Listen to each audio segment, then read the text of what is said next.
শিক্ষক শিক্ষিকা, আমি আপনার উপরে আশা রাখছি যে এত বড় বৃহৎ এরিয়া কেন আপনার পিছনে এরকম কিছু থাকবে না যে আমার ছেলে মেয়ে একটা ভালো শিক্ষা অর্জন করুক। কেন পদক্ষেপ থাকবে না? থাকা উচিত।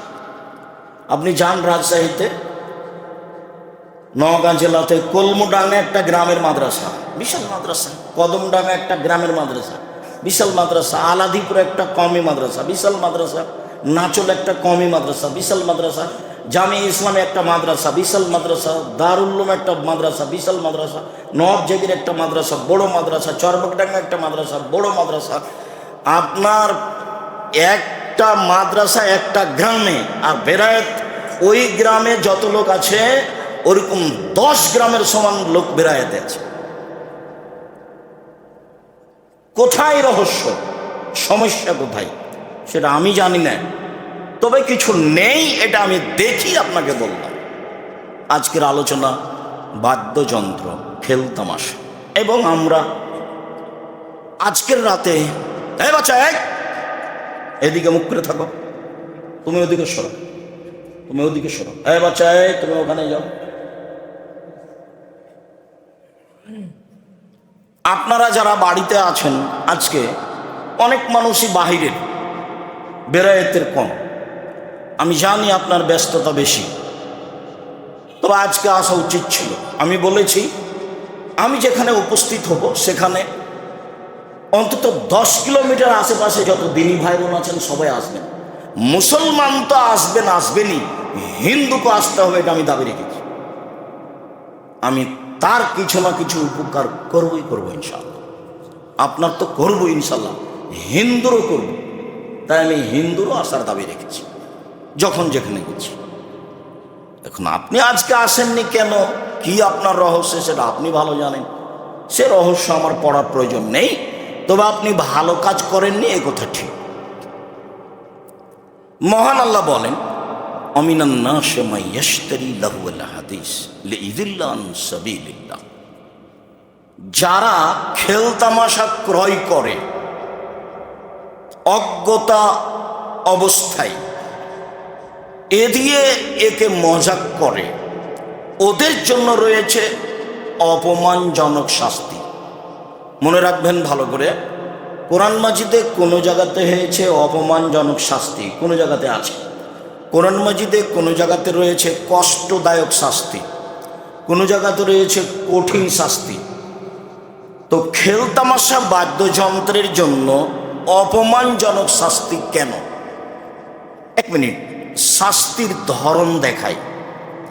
এই ছেলেটা অপরাধ করেছে, বললাম যে ওকে 10 লাঠি মারো, এটা একটা শাস্তি।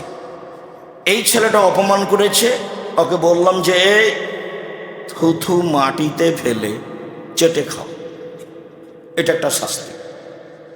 তো এটা তো সহজ, 10 লাঠি তো অনেক ভারী, 10 লাঠি তো অনেক ভারী। তো কেমন শাস্তি হলো? আগেরটা হলো অপমানজনক, আর এটা হলো কষ্টদায়ক। যেগুলো পাপ মনের সাথে জড়িত, মনে চায়, যেগুলো পাপ মনের সাথে জড়িত, মনে চায়, সেগুলি পাপের শাস্তির নাম অপমানজনক শাস্তি। মনে চায়। টাকনোর নিচে প্যান্ট পরলে আমি তো কারো ক্ষতি করি না, জেনা সমাজ নষ্ট করে, চুরি মানুষের ক্ষতি হয়, ডাকাতি মানুষের ক্ষতি হয়, হত্যা মানুষের ক্ষতি হয়, সুদ মানুষের ক্ষতি হয়। কিন্তু টাকনোর নিচে প্যান্ট পরলে কি মানুষের ক্ষতি হয়? মানুষের ক্ষতি হয় না। তো এইটা শাস্তি এমন কেন যে আল্লাহ ওর সাথে কথাই বলবেন না? যাও, এইটা কেন? ওটা হলো মনের সাথে জড়িত। এই জন্য মনে চাচ্ছে যে প্যান্টটা কোথায় থাক, টাকনোর নিচে থাক, এই জন্য শাস্তি এরকম। তো খেলতামশা বাদ্যযন্ত্র, মেয়েদের নাচ, ল্যাংটা মেয়ে নাচলে চক্ষু ঠান্ডা হয়, কলিজা ঠান্ডা হয়, মনটা জড়িয়ে যায়, দেখতে ভালো লাগে। রাত রাত পার করে দেয় ল্যাংটা মেয়ে দেখে, কখন ভোর হয়ে গেছে বুঝতেই পারে না, রাত 2টা 3টা হয়ে গেছে। মহিলা পুরুষ একই, সব জায়গাতে। শুধু আপনার ছেলে নয়, ছেলে এখানে আছে, মা এক ঘরে ল্যাংটা মেয়ে দেখছে, বাপ এক ঘরে দেখছে। বাপ দেখছে, মা দেখছে, ওর ভাই দেখছে, ওর বোন দেখছে, ওর 14 গোষ্ঠী দেখছে। শিক্ষিত বলে কোনো মানুষই নেই, সবই পশু প্রাণীর মতো, সব প্রায় গরু ছাগলের মতো, কুকুর শ্রীগালের মতো। বুঝেও বুঝে না ওরা অন্তর আছে, বুঝে না। দেখেও দেখে না ওরা চক্ষু আছে, দেখে না। শোনেও শোনে না ওরা কান আছে, শোনে না। উলায়েকা কালানাম, তারা পশু প্রাণীর মতো, তারা গরু ছাগলের মতো, তারা কুকুর শ্রীগালের মতো। বালু মাজাল বরং তার চেয়ে খারাপ, আল্লাহ বলছে। এক পর্যায়ে আল্লাহর রাসূল বলবেন, দেখবেন এর চেয়ে কঠিন অবস্থায় বলবেন আল্লাহর নবী, দেখবেন ইনশাআল্লাহ। অবাক হতে হবে। সবাই চক্ষু ঠান্ডা করছে, বাপ এক ঘরে, মা এক ঘরে, বেটি এক ঘরে, বেটা এক ঘরে, সবাই কলিজা ঠান্ডা করছে ল্যাংটা মেয়ে দেখে, নাচ দেখে। বিশাল টিভি, টাকা আছে একবারে দেওয়াল ভর্তি টিভি, চালু করার সাথে সাথে চলে আসছে উলঙ্গ হয়ে, দেখতে কত ভালো লাগছে। প্রতি মাসে উমরা আর হজের বছর হজ, বাস হজ। আর এশার সালাতের পরে টুপি মাথায় তো দোকানে বসে আছে ঘন্টার ঘন্টা ল্যাংটা মেয়ে নাচ। অবাক কথা। আবার কোন কোন বাড়িতে বউ আছে, বেটি আছে, বাপ আছে, মা আছে, সবাই মিলে দেখছে।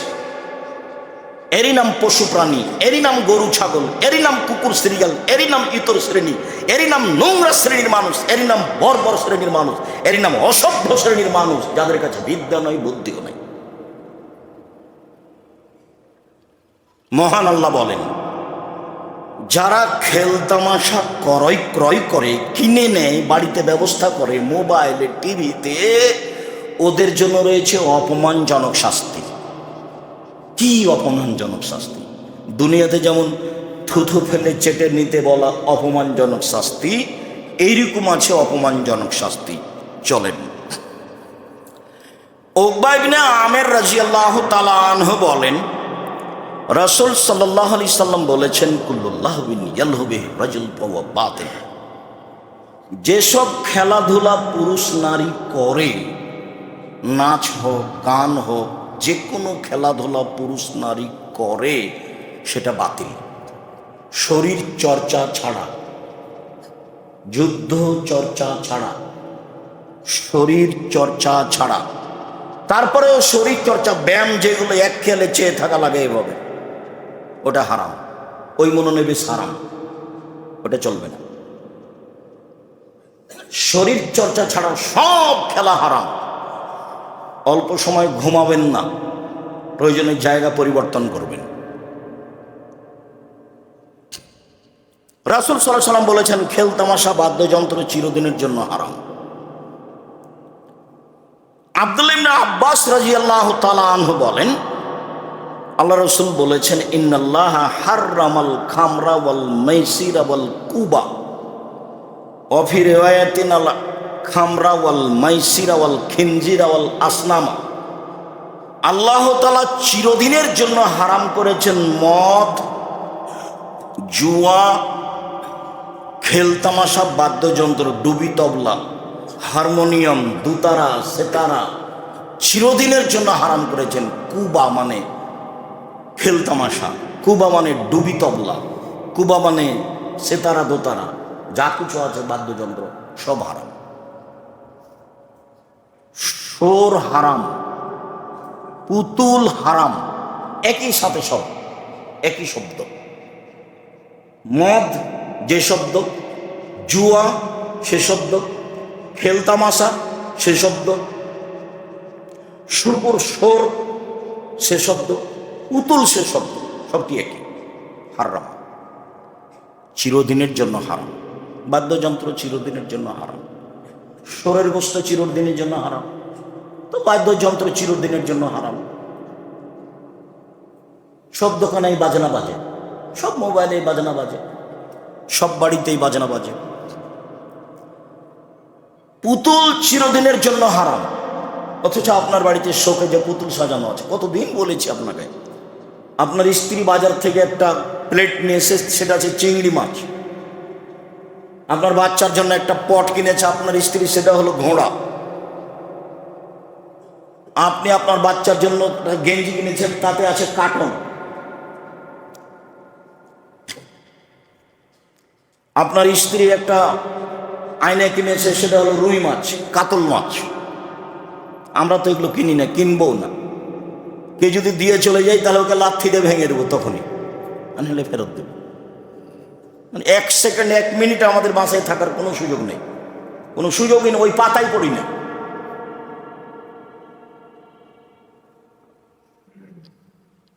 রাসূল সাল্লাল্লাহু আলাইহি সাল্লাম সবকে হারাম ঘোষণা দিয়েছেন বাদ্যযন্ত্র খেলতামাশা। উমামা বাহেলি রাদিয়াল্লাহু তাআলা আনহু বলেন, রাসূল সাল্লাল্লাহু আলাইহি সাল্লাম বলেছেন, লা তাবিউল কায়নাত, পৃথিবীর মানুষ তোমরা গান বাজনা খেলতামাশার মাধ্যম বিক্রয় করো না। মানে ব্যবসা নিষেধ, পুতুলের ব্যবসা নিষেধ, খেলতামাশার ব্যবসা নিষেধ, বাদ্যযন্ত্রের ব্যবসা নিষেধ, সব নিষেধ। আল্লাহ তাবিউল কায়নাত আল্লাহ তাশতারুহুন্না, তোমরা খেলতামাশা বাদ্যযন্ত্রের মাধ্যম কিনিও না। আপনিও ছোট মোবাইল ব্যবহার করবেন, আপনার ছেলে ব্যবহার করবে। কই, আমি তো জামিয়া সালাফে পরিচালনা করি সারা দেশ জুড়ে, আলহামদুলিল্লাহ। তো সেই জামিয়া সালাফে পরিচালনা করি, আপনার কাছে টাকার কথা বলি, তাতে তো আমার কাছে কোন মোবাইল, কই ছোট মোবাইল আছে। আর আমি তো মোবাইলের রিং হলে অন করতে পারি, আমি তো আপনার নাম সেভ করতে পারি না। তারপরেও তো জামিয়া সালাফে চলে। আমার কাছে তো টাকশাল নাই, আমি তো টাকা বানাই না, আমি কোনো ব্যবসায়ীও নই। বাস আমার আব্বার জমিতে আমরা চলতে পারবো ইনশাল্লাহ, এটা আমাদের ধারণা কাজ করে। যার কারণে আমাদের ব্যক্তিগতভাবে কোনোদিন মানুষের মুখাপেক্ষি হওয়া লাগে না। যার কারণে জীবনে কোনোদিন কাউকে পয়সার কথা বলা লাগে না, গাড়ি ভাড়া দেওয়ার কথা বলা লাগে না, কোনো দিন বলিনি জীবনে। 90 সাল থেকে মাঠে আছে, 90 সাল থেকে। আর বেরায়েতে আসি প্রায় মোটামুটি 97 সাল থেকে, 97-98 থেকে বেরায়েতে আসি। সম্মানিত দিনী ভাই বোন, বাদ্যযন্ত্র খেলতামাশার মাধ্যম বিক্রি করা হারাম, ব্যবসা হারাম, কিনা হারাম। তারপরে ওয়াতুআল্লিমুহুন্না, এদের শিখিয়ে দেওয়া হারাম। হেডমাস্টারের চলে না বাদ্যযন্ত্র ছাড়া, খেলতামাশা ছাড়া। আল্লাহ বলছেন এদের শিখিয়ে দেওয়া হারাম।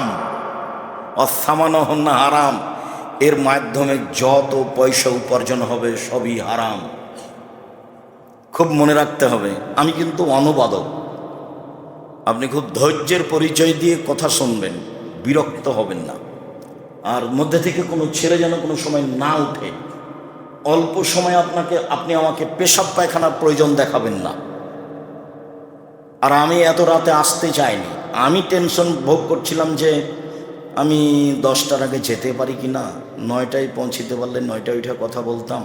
তো এখন তো কত হয়ে গেছে, 11:30, সেই কখন সন্ধ্যা হয়েছে। মনে হচ্ছে যে কত 7 সমুদ্র 13 নদী পার থেকে আমি চলে আসলাম, এরকম মনে হচ্ছে। আলহামদুলিল্লাহ। এক, খেলতামাশা বাদ্যযন্ত্রের মাধ্যম বিক্রয় হারাম, ব্যবসা হারাম। 2, কিনা হারাম। 3, শিখিয়ে দেওয়া হারাম। 4, এর উপার্জিত পয়সা হারাম। দোকানে যত দোকানের টিভি আছে, এর দোকানের ব্যবসা হারাম। দেখি কোন মায়ের বেটা উল্টে দিতে পারে ফতোয়া, ভুগুরা তুলে দেব। এই যে বললাম, যে দোকানে আছে টিভি আছে তার ব্যবসা হারাম, দেখি কোন মায়ের বেটা ফটো এইভাবে উল্টে ধরে। 90 সাল থেকে ফতোয়া 97 সাল থেকে ফতোয়া লিখি, আর 16 সাল থেকে ফতোয়া বোর্ড পরিচালনা করি, বসে থাকি না। আপনার বিদ্যা বেশি, আমার চর্চা বেশি। আপনার বিদ্যা বেশি, আমার চর্চা বেশি। আমি দিন রাত চর্চা করি। বড় বড় বিদ্যান আমার সাথে আছে, যারা ইন্ডিয়ার বড় বড় শিক্ষক, একবারে জামিয়া সালাফে বানারসের হেড মুহাদ্দিস, তারা আমার সামনে বসে থাকেন। ওই জামিয়া সালাফে বানারসে ওরানসি থেকে এসেছে আপনার জামিয়া সালাফিয়ে। এই যে 1 তারিখ থেকে আপনার এই জামিয়া সালাফে মদিনা বিশ্ববিদ্যালয়ের সাবেক টিচার শিক্ষক কোথা করবেন, 1 টানা 4 মাস যা দেখাছেন। এটা আপনার বাড়ির পাশে যেটা, সেটা যে বের হলি আছে, যাকে আমাদের চাপে নবমী বলে পুস্তাতে, মানে বাড়ির পুস্তা বুঝছেন কি, এবার পাশে যেটা লেগে আছে।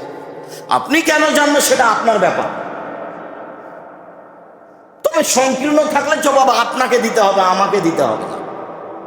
আর আপনি আমাকে যেখানে ডাকবেন সেখানে যাব, ইনশাআল্লাহ সময় থাকলে চলে যাব। আপনার সংকীর্ণতা আমি চাইনি, আমি চেয়েছি আপনার মন বড় হওয়া এবং ফিরে আসা ভুল পথ থেকে। সারা বেরায়েতের দিনই ভাই বোন সবাইকে বলছি, মহিলা পুরুষ সবকে বলছি, চলেন।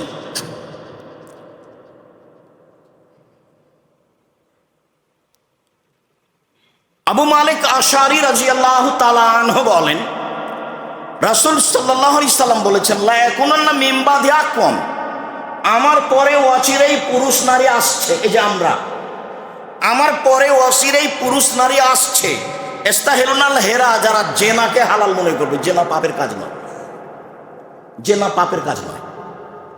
অবাক কথা। অল হারিরা, রেশমিকে হালাল মনে করবে। অল খামরা, মদকে হালাল মনে করবে। বিড়ি, তামাক, জর্দা, সিগারেট নির্দ্বিধায় বিক্রি করছে, সব দোকানে প্রায় হচ্ছে। বিড়ি, তামাক, জর্দা, সিগারেট, গুড়, মদকে হালাল মনে করবে। জুয়াকে হালাল মনে করবে। অলমাজে, বাদ্যযন্ত্রকে হালাল মনে করবে। বাদ্যযন্ত্র কই, কেউ কি খারাপ মনে করছে? বেশ, বেড়ায় তো আলহামদুলিল্লাহ, বিবাহ লেগে গেছে, বাজনাও লেগে গেছে, চলছে, হুজুরও দাওয়াত খাচ্ছে। আপনি আমাকে দাওয়াত দেন তো দেখি, বাজনা অবস্থায় দেন একদিন। বাদ্যযন্ত্র চলছে, কোনো কথা নয়। বাস হজ করতে গেছিলেন এই বছর, উমরাতেও যান, টাকার তো অভাব নেই।